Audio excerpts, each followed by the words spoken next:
Oh,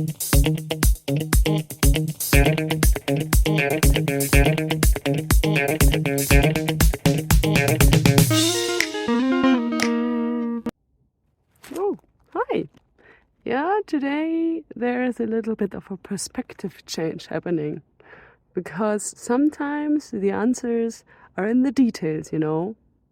Will it be the case for the next question? Let's see.